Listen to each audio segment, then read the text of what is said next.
অপরাধ করব না, অন্যায় করব না, ঘুষ খাইব না, সুদ খাইব না, মিথ্যা বলবো না, চুরি করব না, নামাজ ছাড়বো না। নিয়ত আসেনি আপনাদের?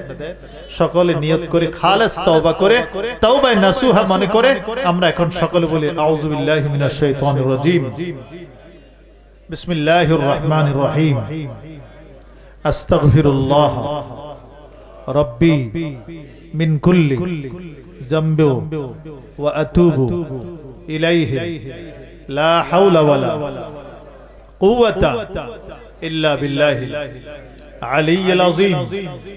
আল্লাহুম্মা ইন্নী আতুবু ইলাইকা মিন কুল্লি মাআসি ওয়া যুনুবি ওয়া খাতাই তোবতু তোবতু তোবতু লা ইলাহা ইল্লাল্লাহ মুহাম্মাদুর রাসূলুল্লাহ সাল্লাল্লাহু আলাইহি ওয়াসাল্লাম। আশহাদু আল্লা ইলাহা ইল্লাল্লাহ ওয়াহদাহু লা শারীকা লাহু ওয়া আশহাদু আন্না মুহাম্মাদান আবদুহু ওয়া রাসূলুহু। ইয়া আল্লাহ, জীবনে যত গুনাহ করেছি তওবা করলাম, মাপ চাই, ক্ষমা চাই, বাকি জীবন আর গুনাহ করব না, অপরাধ করব না। ইয়া আল্লাহ, এই বলে কাদরিয়া তরিকা আড়াইবাড়ি সিলসিলা বুটিয়াকান্দি দরবারে বর্তমান পীর সাহেব কেবলারা সামনে রেখে আমরা যে তওবা করলাম, আর জীবনে গুনাহ করব না, অপরাধ করব না, নামাজ ছাড়ব না, চুরি করব না, জিনা করব না, মিথ্যা বলবো না, হারাম খাইব না। আল্লাহ, মৃত্যু পর্যন্ত আপনার দ্বীনের উপরে, ঈমানের উপরে, আমলের উপরে, আপনার হাবিবের সুন্নাত মোতাবেক চলার তৌফিক দেন। মৌতের সময় ঈমানের সাথে, ইজ্জতের সাথে আমাদেরকে মৌত দেন। আমিন আমিন ইয়া রাব্বাল আলামিন। সকলে একবার সূরা ফাতিহা, তিনবার সূরা ইখলাস পড়ে আউযু বিল্লাহি মিনাশ শাইতানির রাজিম। আলহামদুলিল্লাহি রাব্বিল আলামিন আর রহমানির রহিম মালিকি ইয়াউমিদ্দিন ইয়াকা না'বুদু ওয়া ইয়াকা নাস্তাঈন ইহদিনাস সিরাতাল মুস্তাকিম সিরাতাল লাযীনা আন'আমতা আলাইহিম গায়রিল মাগদুবি আলাইহিম ওয়ালাদ-দাল্লিন আমিন। قل هو الله احد الله الصمد لم يلد ولم يولد ولم يكن له كفوا احد بسم الله الرحمن الرحيم قل هو الله احد الله الصمد لم يلد ولم يولد ولم يكن له كفوا بسم الله الرحمن الرحيم قل هو الله احد الله الصمد لم يلد ولم يولد ولم يكن له كفوا احد। আমাদের মাহফিল আয়োজন যারা করেছেন, আপনাদের কোনো আবেদন আছে? কাশেম সাহেব কো, ওমর সাহেব কো, কোনো কথা আছে না? দোয়া করবেন। মেম্বার সাহেব একটু কথা বলেন। ইনশাআল্লাহ হবে। সবার জন্য বলেন না, কি জন্য আজকের মাহফিলে? বলেন আপনি বলেন সবার মাহফিলের আয়োজন কমিটির পক্ষ থেকে আপনি একটু বলেন আজকের কি করা দরকার মুনাজাতে?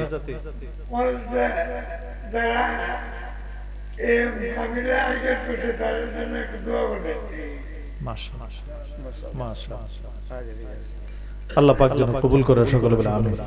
আল্লাহুম্মা সাল্লি আলা সাইয়্যিদিনা মাওলানা মুহাম্মদ ওয়া আলা আলিহি ওয়া আসহাবিহি ওয়া বারাক ওয়া সাল্লিম। আল্লাহুম্মা আমিন। আলহামদুলিল্লাহি রাব্বিল আলামিন ওয়াস সালাতু ওয়াস সালামু আলা সাইয়্যিদিল মুরসালিন ওয়া আলা আলিহি ওয়া আসহাবিহি আজমাইন। ربنا ظلمنا أنفسنا وإن لم تغفر لنا وترحمنا لنكونن من الخاسرين. ربنا آتنا في الدنيا حسنة وفي الآخرة حسنة وقنا عذاب النار. ربنا لا تزغ قلوبنا بعد إذ هديتنا وهب لنا من لدنك رحمة إنك أنت الوهاب. اللهم أعني على ذكرك وشكرك وحسن عبادتك يا الله. اللهم لا تضع لنا ذنبا إلا غفرته ولا هما إلا فرجته ولا دينا إلا قضيته ولا حاجة من حوائج الدنيا وعذاب الآخرة. رب العالمين মাবুদ, এই মহল্লাবাসী আল্লাহ মহল্লা পূর্বপাড়া আল্লাহ আবু সাইদ মিয়ার বাড়ির সামনে আল্লাহ যে বেহেশতের বাগান তৈরি হয়েছে আল্লাহ আল্লাহ আমরা আপনার কতিপয় গোলাম এই মাগরিবের পর থেকে গভীর রাত পর্যন্ত বসে বসে আল্লাহ দ্বীনের কথা শুনেছি, আমলের কথা শুনেছি, আমরা আমল করেছি, দুরূদ ও সালাম পড়েছি, আল্লাহ জিকির আজকার করেছি, কোরআন তেলাওয়াত করেছি। আল্লাহ আমাদের এই সবগুলো আমল আল্লাহ আপনি কবুল আর মঞ্জুর করে নেন। আল্লাহ আমল হাদিয়া আকা ইনামদার তাজদার মদিনা سيد المرسلين امام المتقين احمد مصطفى محمد مصطفى صلى الله عليه وسلم रूह मुबारक पहुंचे दिया अल्लाह समस्त अंबिया करम साहब करम तबीन तबीन सिद्दीकीन सालिहीन इमाम मुजतहिदीन उलमा मुतaqaddimin मुताखिरीन तरीके कादरिया चिश्ती नक्शबंदी मुजद्ददिया अल्लाह समस्त औलिया उलियाদের আরওয়াহ পাকে পৌঁছে দিয়া আল্লাহ বাংলা ভারতের যত আউলিয়া উলিয়া আছে আল্লাহ প্রত্যেকের আরওয়াহ পাকে পৌঁছিয়ে দিয়ে আল্লাহ প্রত্যেকের রুহানি ফায়েজ আমাদেরকে নসিব করে। আল্লাহ খাস করে বিশেষ করে বুটিয়া কান্দির জমিনে আল্লাহ মসজিদের উত্তর পাশে মাদ্রাসার পাশে বেহেশতের বাগানে আমার দাদা বিশ্বব কবলা শহীদ আল্লাহ আল্লাহ আমার দাদা বিশ্বব কবলার রুহে আমাদের দোয়া পৌঁছিয়ে দিয়ে আল্লাহ কবরটাকে জান্নাতের বাগিচা বানিয়ে দিয়ে আল্লাহ আপনার ওলির রুহানি ফায়েজ আমাদেরকে নসিব করে। আল্লাহ খাস করে আমরা যারা হাত উঠাইলাম আল্লাহ আল্লাহ আমাদের অনেকের মা নাই, অনেকের বাপ নাই, আল্লাহ অনেকের মাও নাই, বাপও নাই, আল্লাহ এরকম বাবা মা দাদা দাদি নানা নানি শ্বশুর শাশুড়ি হকদার মুরব্বী যারা কবরে চলে গেছে তাদের আরওয়াহ পাকে পৌঁছে দিয়ে আল্লাহ তাদের জীবনের সমস্ত গুনাহ খাতা মাফ করে দিয়ে আল্লাহ তাদের কবরের আযাব বন্ধ করে দিয়ে আল্লাহ কবরগুলোকে জান্নাতের বাগিচা বানিয়ে দিয়ে সকলে পড়ি রব্বির হামহুমা কামা রব্বায়ানি সাগীরা রব্বির হামহুমা কামা রব্বায়ানি সাগীরা। ইয়া আল্লাহ দোয়া দুরুদের ওসিলা আল্লাহ আমাদের জীবনের সমস্ত গুনাহ মাফ করে দেন। আল্লাহ আমরা আপনার কাছে আজকে খালেস তওবা করেছি, জানা অজানা ইচ্ছা অনিচ্ছা শয়তানের ওয়াসওয়াসায় পড়ে দুনিয়ার ফেরেবে পড়ে নফসের তাড়নায় পড়ে যত গুনাহ করেছি কবিরা সগীরা শিরক বিদআত জাহিরি বাতিনি সমস্ত গুনাহ থেকে তওবা করেছি, আমাদেরকে মাফ করে দেন। আল্লাহ আমাদেরকে ক্ষমা করে দেন, আল্লাহ আমাদেরকে হেদায়েত করে দেন, আল্লাহ আমাদেরকে আপনি হেফাজত করেন, আল্লাহ আমাদের অন্তরটাকে পবিত্র করে দেন, আমাদের ঈমানকে মজবুত করে দেন, আল্লাহ আমাদেরকে তাকওয়া দান করেন, বেশি বেশি করে আপনার জিকির করার তৌফিক দিয়ে আল্লাহ আমাদের দিলে আপনার মহব্বত পয়দা করে দিয়ে আল্লাহ আপনার হাবিবের মহব্বত পয়দা করে দিয়ে আল্লাহ হাবিবের জিয়ারত এবং শাফায়াত আমাদেরকে নসিব করেন। ইয়া আল্লাহ দোয়া দুরুদের ওসিলায় আল্লাহ আমাদের সকলের পেরেশানি দূর করে দিয়ে কে কত বিপদে আছে আল্লাহ আপনি তো প্রত্যেকের মনের খবর জানেন। আল্লাহ প্রত্যেকের আসমানি জিসমানি জমিনি হাওয়াই আযাব গজব থেকে আমাদের সকলকে হেফাজত করেন। মানুষ শয়তান জিন শয়তান জাদু টোনা থেকে আমাদের সকলকে হেফাজত করেন। আল্লাহ জালেমের জুলুম থেকে হেফাজত করেন, হিংসুকদের হিংসা থেকে হেফাজত করেন, মামলা মোকদ্দমা থেকে হেফাজত করে। ইয়া আল্লাহ আমাদের অভাব অনটন আপনি দূর করে দিয়েন, হালাল রিজিকের সুব্যবস্থা করে দিয়েন, আল্লাহ রিজিকের মধ্যে বরকত দিয়েন। আল্লাহ যারা চাকরি বাকরি করে বরকত দিয়েন, ব্যবসা বাণিজ্য করে বরকত দিয়েন, খেত খামার গরু ছাগল যারা যে যেভাবে হালাল রুজি তালাশ করে সকলের জন্য হালাল রুজির ব্যবস্থা করে দেন। আল্লাহ ছেলে মেয়েরা বিদেশে থাকে আল্লাহ তাদেরকে হালাল রুজি বাড়াই দিয়ে তাদেরকে ইমানে আমানে হেফাজতে রাখিয়ে। ইয়া আল্লাহ বিদেশ থেকে আবু সাইদ সাহেব আমার কাছে ফোন করে দোয়া চেয়েছে, আল্লাহ আপনি কি জন্য দোয়া চেয়েছে আল্লাহ তার আব্বা আম্মা যারা দুনিয়ায় নাই তাদেরকে মাফ করে দিয়ে তার সাথে সাথে প্রত্যেকের আমাদের দোয়াগুলো কবুল করে নিয়ে আমাদের সকল প্রকার আযাব গজব থেকে হেফাজত করে। ইয়া আল্লাহ এই এলাকার কবরের মাটির নিচে যতগুলো কবরবাসী আছে আল্লাহ প্রত্যেকের কবরে আমাদের দোয়া পৌঁছিয়ে দিয়ে এই মাহফিলের ওসিলায় কবরের আযাব বন্ধ করে দিয়ে এই মাহফিলের ওসিলায় এলাকার উপরে রহমত নাজিল করেন। আল্লাহ আপনার বরকত নাজিল করেন, মানুষগুলোকে আপনার গোলাম বান্দা বান্দিন হিসাবে কবুল করেন। আল্লাহ পর্দার আড়ালের কত মায়েরা বোনেরা আল্লাহ আমিন আমিন বলতেছে, তাদের মনে কত ব্যথা বেদনা আছে আল্লাহ আপনি তো জানেন। প্রত্যেকের মনের আকাঙ্ক্ষা পূরণ করে দেন, মনের দুঃখ বেদনা দূর করে দিয়ে, ঘরে বাড়িতে অশান্তি আপনি দূর করে দিয়ে আল্লাহ শান্তির ব্যবস্থা করে দিয়ে, আল্লাহ যারা যারা অসুস্থ রোগী আছে আল্লাহ সকলকে আপনি শেফা করে দিয়ে, আল্লাহ সকলকে আপনি শেফায়ে কামেলা আজেলা নসিব করেন। আল্লাহ যার যে সমস্যা আছে সমাধান করে দিয়ে, যার যে প্রয়োজন আছে আপনি পূরণ করে দিয়ে, যার যে মুসিবত আছে আপনি দূর করে দিয়ে, আল্লাহ যারা ঋণগ্রস্ত ঋণ মুক্ত করে দিয়ে, যারা অভাবগ্রস্ত অভাব মুক্ত করে দিয়ে, আল্লাহ অনেক ছেলেমেয়েরা বিদেশে যাইতে চায় তাদেরকে যাওয়ার ব্যবস্থা করে দেয়, আল্লাহ যারা আসতে চায় আসার ব্যবস্থা করে দেয়, যারা যে যেভাবে আল্লাহ হালাল রুজি তালাশ করে আল্লাহ তাদেরকে ব্যবস্থা করে দিয়ে, আল্লাহ আপনার ঘর বাইতুল্লাহ হিসেবে আপনার হাবিবের রওজায় যারা যাইতে চায় তাদের জন্য আপনি সহজ করে দিয়ে, হাবিবের রওজায় না গিয়ে আমাদেরকে মৌতের বিছানায় শোয়ায়েন না আল্লাহ। ইয়া আল্লাহ আজকের এই মাহফিলকে কবুল করে নেন, এই মাহফিলটার ওসিলা আমাদেরকে নাজাতের ফয়সালা করে দিয়ে।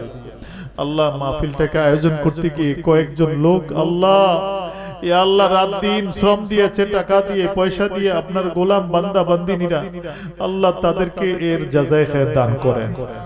এই মাহফিলের ওসিলা তাদেরকে সকলকে হেফাজত করেন, সকলকে হেদায়েত করে দিয়ে, অভাব অনটন দূর করে দিয়ে, আল্লাহ যত পেরেশানি আছে দূর করে দিয়ে, আল্লাহ তাদের মাকসাদ পূরণ করে দিয়ে, আল্লাহ তাদের শ্রমগুলো টাকা পয়সাগুলো আল্লাহ আপনি এর ওসিলা হাসরের ময়দানে আমাদেরকে জান্নাতের ফয়সালা করে দিন। আল্লাহ আপনি আমাদের প্রতি রাজি আর খুশি হয়ে যান। আল্লাহ আমাদেরকে আপনার ওলি হিসেবে কবুল করে নেন, হাবিবকে স্বপ্ন যুগে দেখার ব্যবস্থা করে দিয়ে, হাসরের ময়দানে শাফায়াতের ব্যবস্থা করে দিয়ে। আল্লাহ আজকে এই 2025 সালের এই মাহফিল আজকে এখনই শেষ হয়ে যাবে, আগামী বছর জানি না আমরা থাকবো কিনা। আল্লাহ আল্লাহ যদি থাকি আমাদেরকে নেক হায়াত দান করিয়ে, আর যদি চলে যেতে হয় আল্লাহ আল্লাহ এই মাহফিলের ওসিলা আমাদেরকে নাজাতের ফয়সালা করে দিয়ে। আল্লাহ যদি আমাদেরকে চলে যেতে হয় সাকরাতুল মাউত যখন আমাদের কাছে চলে আসবে আল্লাহ আল্লাহ আমাদেরকে ঈমানের সাথে মউত নসিব করিয়া, আল্লাহ ইজ্জতের সাথে মউত নসিব করিয়া, আল্লাহ তখন আমাদের মুখে জারি করে দিন ঈমানি কালিমা লা ইলাহা ইল্লাল্লাহু মুহাম্মাদুর রাসূলুল্লাহ সাল্লাল্লাহু আলাইহি ওয়াসাল্লাম। আসসালামু আলাইকুম।